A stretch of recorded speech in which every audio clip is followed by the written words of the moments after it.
Los asistentes de inteligencia artificial se han ido transformando en herramientas informáticas populares por la variedad de tareas que facilitan.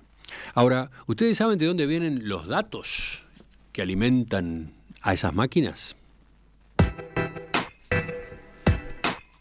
¿Ustedes saben cómo se entrenan esas máquinas? Bueno, en algunos casos, los algoritmos se entrenan usando información de los usuarios de otras aplicaciones, lo que plantea dilemas importantes en materia de privacidad. Uno de los casos sensibles es la inteligencia artificial del grupo Meta, el mismo que es propietario de WhatsApp, Facebook, Messenger, Instagram y Threads. Este asistente virtual, que se llama Meta AI, ya está disponible en varios países como una función integrada a cualquiera de estas redes sociales. Al activar esa función, se le puede hacer preguntas o solicitar la generación de imágenes, entre otras utilidades. El lado delicado es que Meta ha admitido que utiliza datos de los usuarios de todas esas aplicaciones para alimentar la inteligencia artificial, lo que está poniendo a varios países en alerta. Acá en Uruguay, según informó Búsqueda, la AGESIC, la Agencia de Gobierno Electrónico y Sociedad de la Información y el Conocimiento, viene manteniendo reuniones con esa multinacional para determinar qué datos personales se están tomando y cómo esto afecta o no a los usuarios. Vamos a tomar esta noticia de acá, de Uruguay, de las últimas horas, como pretexto, como disparador. Vamos a averiguar cómo es el entrenamiento de aplicaciones de inteligencia artificial, qué protecciones a la privacidad se están disponiendo. Nos acompaña el doctor Matías Rodríguez, ustedes ya lo conocen, abogado, especializado en Derecho de Alta Tecnología. Matías, bienvenido, gracias por acompañarnos otra vez. Gracias a ustedes por invitarme, Emiliano. Primero vamos a aclarar para los oyentes de qué tipo de herramientas de inteligencia artificial vamos a ocuparnos hoy. ¿Cuáles? Básicamente estamos hablando de inteligencia artificial generativa. Estamos hablando de grandes modelos de lenguaje, que es el modelo algorítmico que las funda, que se entrenan con gigantescas cantidades de datos no estructurados que se obtienen de todos lados. Entonces, estamos hablando, por ejemplo, de ChatGPT. Estamos hablando de todas las otras. De todas las por ejemplo, otras, exactamente. Gemini del grupo Google, ¿no? Sí, señor. Copilot en el caso de Microsoft. Sí, exactamente. Prácticamente todas las plataformas están explorando distintas herramientas, tanto de texto como de imágenes, como de software también, porque también hay sistemas con esta misma base para desarrollar herramientas de software. Te diría que es prácticamente la característica hoy y sobre todo es el gran destino de las inversiones. Es donde está la preocupación de muchísima gente con respecto a sus ahorros, por ejemplo. ¿Los ahorros? Sí, los ahorros en fondos de inversión. Digamos, es muy caro entrenar un LLM, un gran modelo de lenguaje. Es carísimo. Podés buscar mucho tiempo un presupuesto operativo de OpenAI, la empresa que lanzó ChatGPT, que no lo vas a encontrar. No vas a enterarte. No. No. Pero sin embargo, la imagen es positiva, el valor estimado es positivo y las empresas que están en bolsa cotizan al alza. ¿Por qué? Porque hay una constante inyección de dinero de riesgo, de capitales de riesgo, que confía en que todos los problemas se van a solucionar, que los costos van a bajar y que va a ser una apuesta ganadora. No nos olvidemos de esto cuando analizamos cualquier cosa relacionada con el fenómeno, porque es uno de los grandes ejes. La plata. Sí, señor. El dinero. Sí, señor. Las inversiones. Sí, señor. Bueno, ¿cómo se construyen estos asistentes de inteligencia artificial? ¿Cuáles son las gamas de fuentes que se emplean para eso? Datos no estructurados, teóricamente todo. Hay unas bases de datos gigantescas de acceso libre. Hay otras no tan libres. El tema es... A ver, diferenciemos libres y no tan libres. ¿Cuál sería una libre? Una libre, en Crawl, no recuerdo el nombre exactamente, que es con software abierto, que da acceso abierto y que tiene un volumen gigantesco. Pero en realidad compiten, son muchas bases de datos. El tema está básicamente en que los algoritmos, transformers, que es como los denominaron en la patente los ingenieros de Google, básicamente, que lo crearon para allá por 2017. Los llaman transformers. Lo que entrenan entre esos datos es relaciones. Le dan profundidad a cada palabra y esa profundidad está dada por las relaciones con otras palabras, por ejemplo.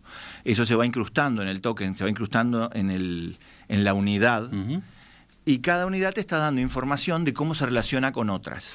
O sea, no hay ni lógica, ni razonamiento humano, ni nada por el estilo. Lo que hay es un análisis estadístico de relaciones entre palabras, que finalmente da un producto muy parecido a un texto elaborado por humanos, porque está entrenado en las relaciones en gigantescas cantidades de textos elaborados por humanos. Ahí está el problema. Ese entrenamiento es un uso legítimo, por ejemplo, de la propiedad intelectual. El entrenamiento con un texto que yo escribí, que está registrado con mi derecho de autor. ¿El entrenarse con eso es legítimo o tendrían que cumplir las normas de la propiedad intelectual? Acá está uno de los desafíos, la propiedad intelectual. Uno de los desafíos. Porque en principio pasa eso. Un artículo tuyo publicado en una web, o en un libro en papel incluso, ¿no? Absolutamente. Un artículo de Matías Rodríguez, digamos, es aspirado, por eso dices ese ruido, es aspirado por la preparación de la inteligencia artificial y puesto en la licuadora que va a terminar construyendo el entrenamiento, ¿no? Y no te pidieron permiso y no te pagan por eso. No me pidieron permiso, no dicen que es mío y no me pagan por eso. Bien. Las 3 C. Ajá. Consentimiento, crédito y compensación. Sigamos, ¿qué otro tipo de información utilizan? Porque acá estás hablando de, por ejemplo, un artículo, una tesis, un libro. Por otro lado, Meta ha admitido que para entrenar su inteligencia artificial usa datos de los usuarios de sus otras aplicaciones. En el caso de Meta, que estaba refiriendo la nota de búsqueda, ellos aclaran que no van a usar la información personal, los diálogos personales, sino lo que uno ha subido, fotos, textos, etcétera. Pero digamos, sí usa o está decidida Meta a utilizar toda la información que los que utilizan sus aplicaciones vuelcan en ellas, ¿no? Sí, de eso estamos con hablando. esas excepciones de lo personal, digamos, de los diálogos, pero sí utilizarlo para entrenar su modelo algorítmico con la profundidad que estábamos hablando, es decir, tu relación con tu familia también es parte de ese entrenamiento, si está reflejada en lo que tú subiste a Facebook o a Instagram, etcétera. Pongamos el caso concreto de Instagram, las fotos, Sí. Todas las fotos que un usuario de Instagram vuelca en su cuenta, esas fotos en principio van a ser tomadas por Meta, esa es la idea. A ver, esas fotos están licenciadas a Meta de una forma amplísima para que Meta haga un montón de cosas con esas fotos. Lo que pasa Cada es vez que el que usuario no lo sabe, el usuario aceptó en su momento unas condiciones que no leyó. El ¿no? usuario debió saber, debió haber leído. Acá te recuerdo algo que comenté hace tiempo acá en el programa. Un periodista inglés de The Guardian se tomó la molestia de dedicar una semana a leer todos los términos y condiciones de todas las aplicaciones que utilizaba desde el despertador cada mañana. Y concluyó que hacía falta 8 horas continuas de leer prosa voluntariamente repetitiva y aburrida, diseñada para echarte, cada semana. Es imposible, porque te cambian una palabra. Entonces, el concepto de consentimiento sobre el cual está diseñado nuestro sistema de protección de datos, por ejemplo, también el europeo, están muy relacionados, pero la ley 18331 es incluso anterior, por varios años, al Reglamento General de Protección de Datos Europeo, 8 años antes. El concepto de consentimiento está diseñado para otra lógica. No es muy racional pensar que yo puedo negociar el valor de mis datos con una empresa que tiene 2.000 millones de clientes, y mucho menos que puedo negociar con empresas que utilizan mis datos en mercados secundarios o terciarios. Si yo lo que quiero son los puntos del supermercado. A ver, aclaremos ese ejemplo. ¿Tú leíste los términos y condiciones cuando te afiliás a un programa de fidelidad? El de un supermercado, por ejemplo. Por ejemplo, algún supermercado, no importa cuál, esos datos de cuánta leche consume tu casa al mes terminan rematados por unos centavos de dólar en una pequeña subasta instantánea en un mercado terciario, por ejemplo. Entonces, realmente hay limitantes de capacidad cognitiva, además de la falta de equivalencia entre las partes, para centrar este tipo de cosas solamente en el consentimiento. Pero en lo estructural están centradas. Y Meta tiene una licencia amplísima para usar ese tipo de elementos que tú subiste a tu cuenta. Ese es el primer punto. El segundo, ahora cuando llega el tema del entrenamiento. Cuando llega el tema del entrenamiento, realmente no es tan fácil encontrar en qué está violando normas vigentes. Todo el mundo está hablando de la Ley Europea de Inteligencia Artificial, pero la Ley Europea de Inteligencia Artificial en esto se remite al Reglamento General de Protección de Datos, que ha sido el verdadero obstáculo en el caso de Meta, que tuvo que suspender su entrenamiento en Europa, básicamente por la ley británica, la Ley de Protección de Datos británica, y el Reglamento General de Protección de Datos europeo, no por la Ley de Inteligencia Artificial. Esto es para todos los usos automatizados. En el caso particular de Meta, el problema esencial es que lo que explicó Meta como fundamento para utilizar esa información no fue satisfactorio, no parece satisfactorio para las autoridades europeas, y además ya había sido usado en un juicio el año pasado, y el Tribunal Europeo, para que Meta pudiera usarlos para fines de publicidad, y el Tribunal Europeo dijo que no podía, que eso violaba el reglamento de datos. Entonces, no hay un consenso entre la interpretación de Meta y la de las autoridades europeas al efecto de recabar esos datos personales. Pero lo cierto es que en Europa le han puesto un límite, ese que tú estabas describiendo. Sí. Están negociando. Están negociando ahora. Están negociando, tanto en la Unión Europea como en Inglaterra, como en el Reino Unido. A ver, pero para llevarlo a un ejemplo a tierra, bajado a tierra, ¿qué es lo que se teme? ¿Cuál es el problema de la utilización de datos de un usuario de Instagram? Privacidad. Insisto, el tema esencial es que el entrenamiento no está regulado y el sistema está reaccionando a, caramba, ¿qué es esto de entrenar inteligencia artificial generativa? Vamos a examinarlo. Y como decíamos recién, los derechos de propiedad intelectual son el motor, pero al lado viene la privacidad. Hay un caso viejo que te puede mostrar que se teme. El caso es de Alexa, en 2018 en la ciudad de Portland, en Estados Unidos. Alexa, el asistente, ¿cómo llamarlo? Asistente de voz. De voz, el asistente de voz que se instala en las casas, ¿no? De Amazon. Aparentemente una pareja estaba discutiendo por motivos personales y repetían un nombre de varón muchas veces, y de repente la señora recibe un llamado en su móvil, esto es en 2018, 2018, atiende y era ese varón que habían mencionado varias veces, que le pregunta si quiere que vaya a su casa a ayudarla. Y ella le dice, ¿por qué? No, por la grabación que me mandaste. Y aparentemente Alexa, esto es la explicación de Amazon 2 semanas después que ya habían arreglado extrajudicialmente con esa familia. Aparentemente Alexa escuchó la palabra Alexa graba entre esos gritos, y luego escuchó enviar, y ese nombre que se repetía muchas veces lo buscó en las listas de contactos de los celulares de la familia y le envió al que lo tenía. Uh-huh.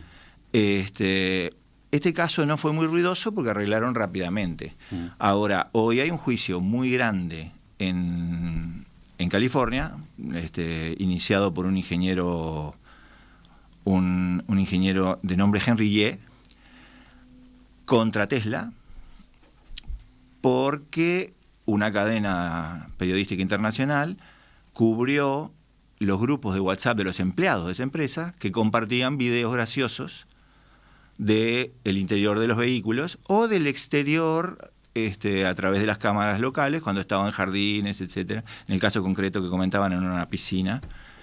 Y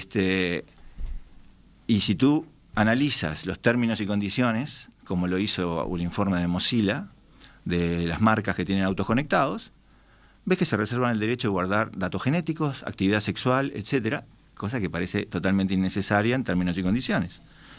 Hay algunas marcas que son más protectoras, otras que no. Aquí tenés, en casos aterrizados, como tú decís, qué es lo que se teme con el uso de datos personales para entrenar sistemas autónomos de inteligencia artificial. Pero a ver, la respuesta del otro lado puede ser, pero señora, usted publicó eso. Sí. O sea, usted puso esos datos en una red que es abierta. O sea, sí, usted ya difundió. ¿De qué se queja si alguien va y toma esos datos? De hecho... No, porque estamos hablando de una situación distinta con Meta y sus aplicaciones, de esa otra que estaba citando. Estoy de acuerdo. De esta marca fabricante de automóviles, ¿no? La información que recopila internamente un automóvil de Tesla no es pública, no está hecha para volcarse públicamente. En cambio, la que fulano de tal vuelca en Instagram está hecha para que la vean. Es más, cuanto más gente la vea, mejor se supone para esa persona. Entonces, ¿cuál es la queja posible? En el caso de Uruguay incluso es un poquito más complicado porque, como tú decís, hay normas específicas en cuanto a información pública. Lo que está en base de datos de libre acceso, por ejemplo, no está incluido como datos personales.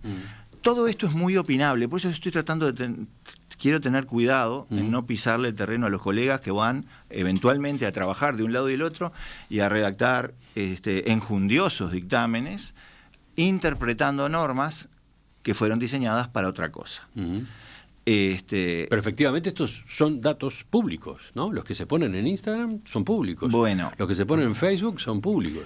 No es tan efectivo, es como todo en derecho, es interpretable. Y de hecho yo me inclinaría más por decirte que hay argumentos para discutir eso, pero el que lo tiene que determinar es un juez. Entonces, a ver, hay un matiz entre que sean públicos y que luego sean utilizados. Hay un matiz ahí, en la vueltita esa. Sin duda, hay categorías de datos, además, los datos sensibles, que en Uruguay están estrictamente definidos respecto a la raza, a la actividad sexual, a la afiliación política o sindical, etcétera, tienen una regulación aparte y no pueden estar sujetos a una base de datos. O sea, tu afiliación sindical no puede estar en una base de datos excepto la del sindicato, digamos. Eso con legislación uruguaya. Insisto, la europea es distinta, la brasilera también. No nos olvidemos, en Brasil frenaron a Meta durante varios meses, pero Meta apeló y el 30 de agosto la autoridad de datos brasilera habilitó a Meta a continuar el entrenamiento de su modelo, con algunos cambios relativamente menores. O sea, un formulario de exclusión más claro, información, mandándole correo a todos sus usuarios explicándole la situación, una prohibición expresa de usar datos de menores, proactiva, que básicamente es a lo que podemos aspirar. O sea, ahí ya sabemos que ha habido un acuerdo entre Meta y Brasil. Dos fuerzas importantes, como vimos a Brasil en la pulseada con el señor Musk hace poco por sus empresas, y el señor Musk terminó pagando lo que tenía que pagar y le habilitaron sus redes.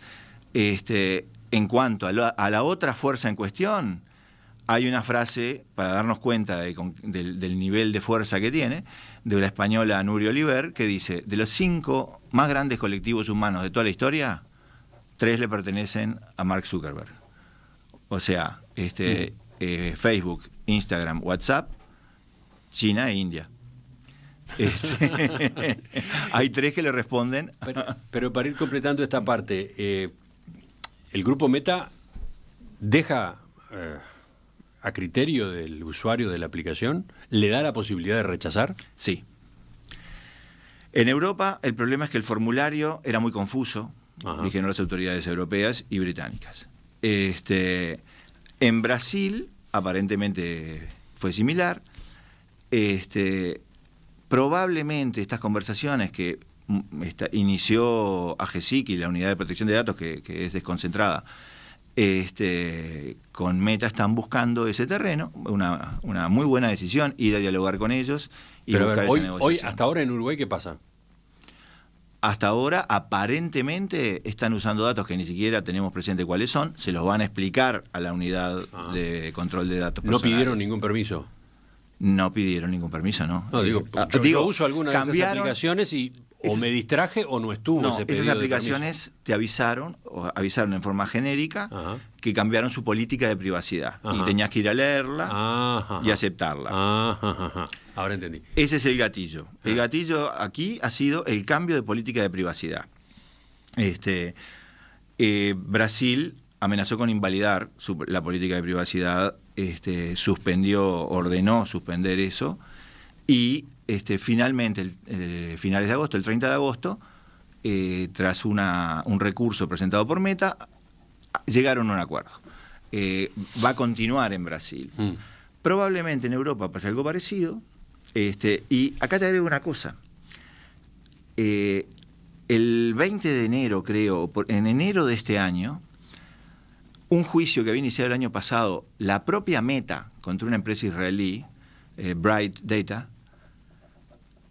fue fallado por el Tribunal de California, diciendo que Bright Data podía hacer scraping, es decir, rascar toda la información de los usuarios de Meta para sus propios usos. Ese caso es muy interesante. Meta le había iniciado juicio y perdió. Perdió en enero de este año. O sea, ese fallo permite que un tercero, no el propio grupo Meta, que un tercero tome la información disponible en las aplicaciones del grupo Meta, léase Instagram, Facebook, Threads, etcétera, y las procese y las utilice. Un tercero. Así que si un tercero puede, ¿cómo no va a poder la propia Meta? Probablemente eso es lo que haya pensado el ejecutivo de Meta.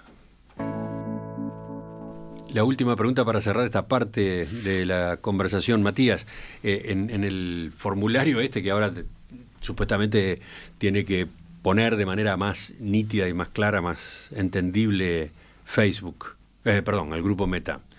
Si el usuario dice no, ¿qué pasa? No usarían los datos de ese usuario para entrenar. No, porque si lo que hay que aceptar o no son las condiciones generales de privacidad, si uno pone que no puede usar la aplicación. Claramente. Acá habría un formulario aparte. Específicamente para el entrenamiento de este modelo algorítmico. O sea, se podría seguir usando la aplicación, sí, señor, por ejemplo Instagram, pero habiéndole dicho a Meta, la información que yo vuelco acá usted no la puede usar para entrenar inteligencia artificial. Exactamente. Eso es lo que se está procurando como solución en algunos países. Y podría ser la solución acá en Uruguay. Probablemente, si esto escala a problema, porque tú estás buscando solución, pero tiene que escalar a problema. Yo no soy usuario de prácticamente ninguna aplicación de Meta, salvo WhatsApp. A mí soy consciente de que desde que ingresé los términos y condiciones iban a estar redactados en mi perjuicio y en favor de esa poderosa contraparte. Entonces, Y bueno, y hay mucha gente que no debe tener ningún inconveniente con que le usen los datos para entrenar inteligencia artificial. y sí te digo, Hay una parte que sí y otra parte que no. Tú lo has dicho, y yo soy usuario de Spotify, y sí me hubiera molestado profundamente quedarme afuera de Spotify por el legítimo reclamo de SUDEI, que fue reflejado en la Ley de Rendición de Cuentas, pero que después el Poder Ejecutivo, en un decreto reglamentario, ajustó para que Spotify se quedara en Uruguay. Tú estás diciendo, ojo con las medidas que se toman a nivel de gobierno, porque pueden ser útiles para proteger a una parte de los usuarios de una aplicación, pero pueden provocar el malestar enorme de otra parte, ¿no? Yo lo que digo es un apagón de Instagram, Facebook y WhatsApp en Uruguay, que no creo que suceda definitivamente, me genera serias dudas que sea lo que el usuario uruguayo piensa que es la mejor solución. Entonces, con ese poder de negociación, seamos cautelosos en nuestras expectativas. Enseguida venimos con la segunda parte de la entrevista con el doctor Matías Rodríguez para ver el ángulo que quedó mencionado al pasar, el otro ángulo de todo este debate, que son los derechos de autor. Los derechos de autor.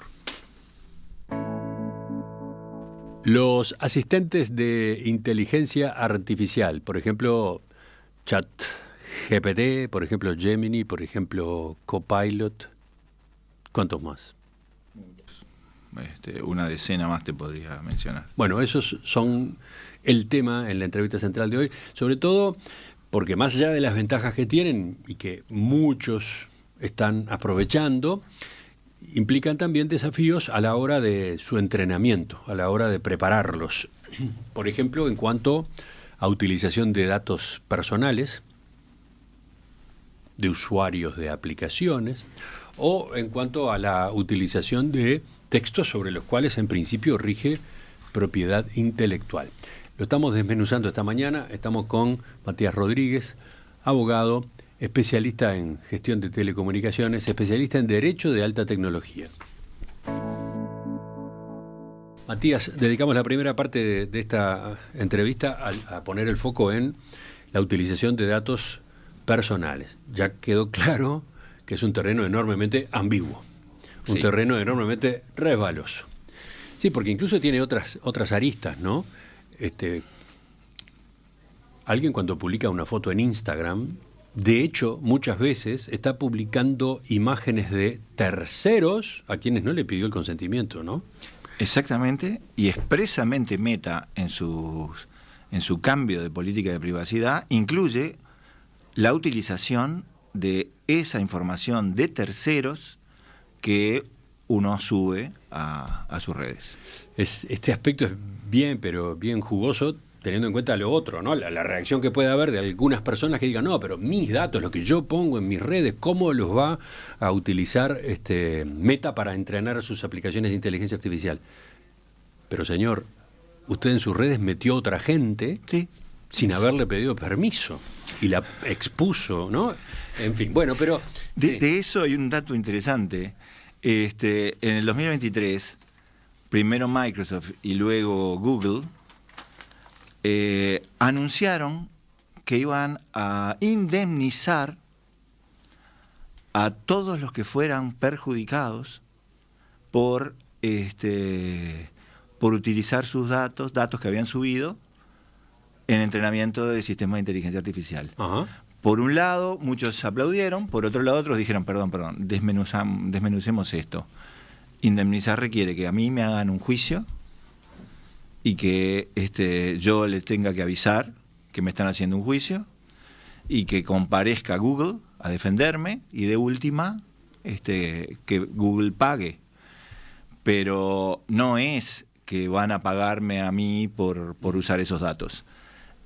Pero es interesante cómo se adelantaron, porque esto ya te digo, fue Google en septiembre del 2023 que hizo este anuncio y Microsoft es anterior, o sea que no me acuerdo la fecha, pero ya estaba.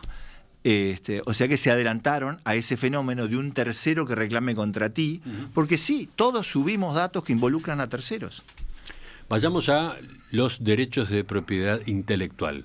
Otro capítulo en toda esta discusión. Otro capítulo y el gran gatillo de todo este tema del entrenamiento. Probablemente ni estaríamos hablando del entrenamiento de los grandes modelos de lenguaje, es decir, de la inteligencia artificial generativa, sin el tema de la propiedad intelectual. Primer dato, no nos olvidemos que los intereses en propiedad intelectual son muy luchadores desde el finales del siglo XIX y tienen una historia de victorias contra el gramófono, contra las cámaras fotográficas, contra la radio, contra los grabadores, contra la televisión. O sea, es una historia de lucha y victoria que termina en este escenario que vemos ahora de organizaciones como Agadu, etcétera. Bueno, hoy con la inteligencia artificial, te digo rápidamente, hubo la primera huelga en más de medio siglo de guionistas de Hollywood el año pasado, que duró meses, y era por unos pesos de reparto y por el uso de inteligencia artificial en los guiones. Esto es, los guionistas se estaban dando cuenta de que no los necesitaban más después de los primeros guiones, porque todas las sucesivas películas o series, etcétera, podían ser manipuladas o realizadas por inteligencia artificial. Huelga de actores, también lo vimos en las noticias, también meses, que era por unos pesos y por la presión a los actores jóvenes para que entregaran sus datos biométricos, autorizaran sus datos biométricos, con lo cual, por ejemplo, ningún estudio va a tener que pagar extras. Después que tenías los datos biométricos en el sistema generativo, te generaba la imagen de toda esa gente en el estadio, digamos. Las dos terminaron con victoria, llamémosle humana. Convenios muy limitativos para la patronal de la utilización de los datos por medio de inteligencia artificial. Pero también hubo cartas abiertas de autores famosos, de bestseller, liderados por el autor de Canción de Hielo y Fuego, que todos conocemos como Juego de Tronos, que estaba indignado porque le habían publicado el libro que a sus 80 y pico todavía no había podido sacar, que era el final de la saga, y lo había hecho ChatGPT. 15.000 escritores publicaron una carta abierta contra OpenAI en el New York Times, y después los juicios de los artistas plásticos contra empresas que hacen justamente creación de imágenes, juicios de escritores, juicios de publicistas, de periodistas con premios Emmy, juicios de programadores de software que habían que reclaman la utilización de sus programas para entrenar modelos que escriben programas. Bueno, porque sí, a ver, ordenemos por las dudas, por si el oyente se distrajo, se confundió. Por un lado están los reclamos, por ejemplo, de los actores o de los libretistas que temen la pérdida de su trabajo en el futuro. O sea, que ya no se necesite actores, que los actores se generen por inteligencia artificial, que ya no se necesite guionistas, los guiones se escriban con inteligencia artificial. Esa es una parte. Pero usando los propios guiones que habían escrito ellos. Ahí está. O usando su propia imagen física. Ahí está, porque de por medio también está eso otro, que el sistema, la aplicación, la plataforma, se nutre entrena de guiones escritos por, obviamente, autores con nombre y apellido. Y nadie pidió permiso para eso y tampoco pagó por eso, ¿no? Las 3 C. Consentimiento, tenés que pedirme permiso. Crédito, tenés que decir que fue mi obra. Y compensación, tenés que pagarme. No. Vuelvo a lo que habíamos hablado al principio sobre el capital de riesgo. Mirá el caso de Spotify. Va camino un monopolio global, un estupendo servicio, y aún no ha logrado un ejercicio entero de rentabilidad positiva, porque tiene que pagar a los autores una parte muy importante de sus ingresos. Es otro fenómeno ese, Es otro tipo de uso, pero hay una película que cuenta bastante bien esa historia. Acá se trata, en Spotify se trata de, bueno, simplemente el derecho del autor, el intérprete, que está de por medio cuando en Spotify se coloca la música de alguien, ¿no? Hay que pagar o no por poner la música de alguien en Spotify. Este otro debate que estamos teniendo ahora es por algo más complejo todavía, la utilización de esa misma música, pero para entrenar a una inteligencia artificial, ¿no? exacto, el tema es si hay que pagarle a esos mismos que cobran a Spotify, hay que pagarle por el entrenamiento del modelo, entonces se hace muy difícil que esas empresas que hoy están apostando a volverse rentables mediante asistentes artificiales, lo logren. Ese es el tema. Y eso causa terror a los inversores. Pero pregunto, ¿nadie se dio cuenta de esto cuando arrancó el frenesí de la inteligencia artificial generativa? Te lo voy a decir en términos así bien directos de lenguaje coloquial. Nadie les dijo al principio, che, qué vivo sos. Así cualquiera, ¿no? Así cualquiera inventa una máquina fenomenalmente potente si no paga por los insumos. Yo te diría que aquella frase de es mejor pedir perdón que pedir permiso se aplica mucho en este tipo de actividades. No, porque tengo claro que el entrenamiento y la preparación de una aplicación de inteligencia artificial generativa es muy costoso. Es muy costoso si dejamos incluso al costado este tema de los derechos de propiedad, ¿no? Increíblemente caro. Es increíblemente caro, la cantidad de recursos humanos, la infraestructura en fierros, consumo de energía. El software, el consumo de energía, eso es muy caro. Sí. Pero falta contar otro costo. Sí. Falta contar otro costo, que es el de la materia prima o el de los contenidos en los cuales se basa el entrenamiento. Eso no figuró nunca en los números de los proyectos. Es posible que haya figurado en otra hoja que no estaba acá.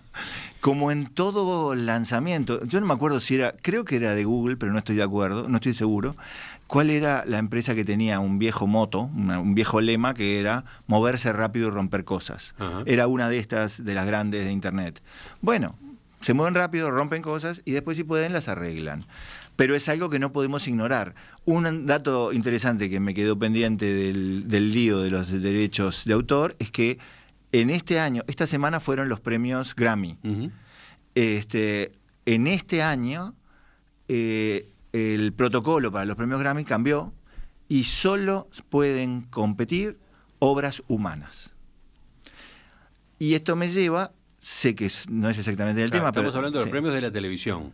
No, los premios de música, perdón. Los premios de la música. Solo pueden competir obras humanas, o sea... Si intervino un modelo de generativa, no puede competir por los premios. Ajá. Por ejemplo, una canción de los Beatles, como salió el año pasado, cumpliendo 12 años, no puede competir porque no es obra humana. Uh-huh.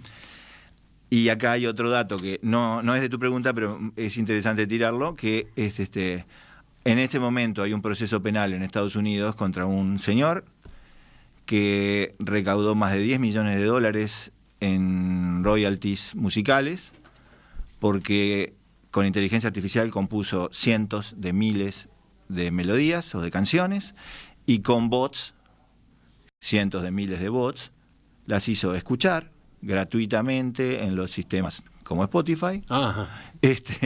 Y a su vez generó cuentas bots, miles, para los autores que respondían a sus fans, etcétera, y lo agarraron después de $10 millones.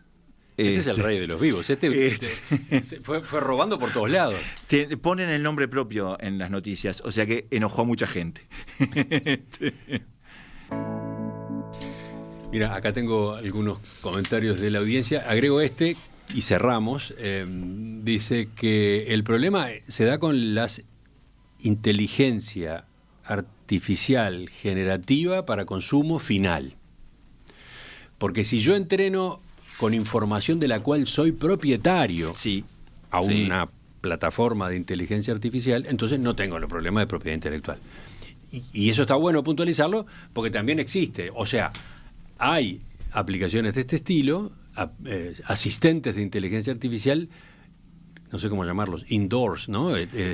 Algo así, que se entrenan en una empresa para funcionar en esa empresa, con la historia de esa empresa, con que los ya métodos están de esa empresa. entrenados, que ya están entrenados en bases de datos gigantescas y que se especifican, digamos, con los datos de tu empresa o de un entorno, y llamémosle datos propietarios, y tiene toda la razón el oyente. Pero tú dices que en la primera parte, en la primera parte estábamos diciendo que es costosísimo. Cuando se construyó la herramienta, claro, la ahí herramienta, ya hubo problema con derechos de propiedad intelectual. No estoy diciendo eso, estoy diciendo que la herramienta se entrenó en bases de datos masivas, no estructuradas, y después, de todo pasa esta fase. Es un caso híbrido, sí, llamémosle así.